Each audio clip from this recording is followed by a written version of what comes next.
नपुंसकता का वर्णन कर रहे हैं। तो बीजोपघात जन्य नपुंसकता होती क्यों है, पहले उन कारणों को बताएंगे और फिर उसके लक्षण बताएंगे। रूक्ष शीताल्प संक्लिष्ट विरुद्धा जीर्ण भोजनात्।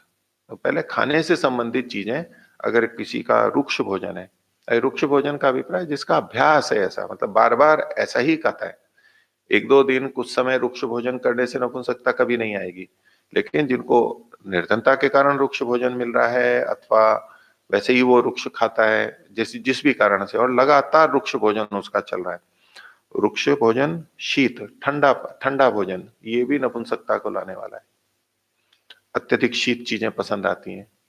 तो सामान्यतः जो हमारे यहाँ भोजन का विधान है आयुर्वेद में, तो न तो अति शीत होना चाहिए, न अति उष्ण होना चाहिए। अति उष्ण तीक्ष्ण से भी नपुंसकता आती है, जो कि अभी आगे हम देखेंगे, उसके कारणों में भी है। लेकिन अति शीतल भोजन से भी नपुंसकता आती है। वो अति शीतलता आजकल जैसे आप कुछ चीजों को देख सकते हैं कि एक तो शीतल पेय बहुत हमारे यहाँ आजकल प्रचलित हो गए हैं और बहुत ठंडे ठंडे पिए जाते हैं, सादा पानी भी बहुत ठंडा पीते हैं।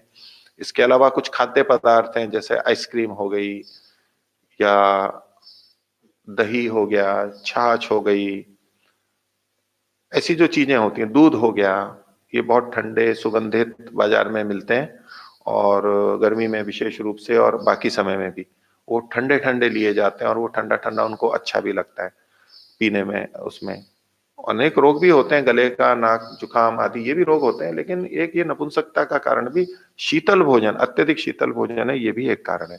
तो रुक्ष शीत, फिर है अल्प, जो अल्प भोजन करते हैं, तो अल्प भोजन में भी नपुंसकता आएगी।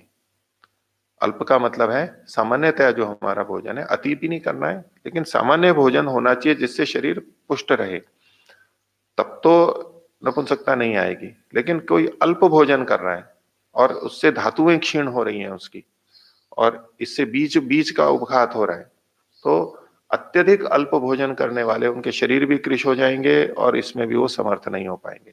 तो अल्प भोजन भी एक कारण है।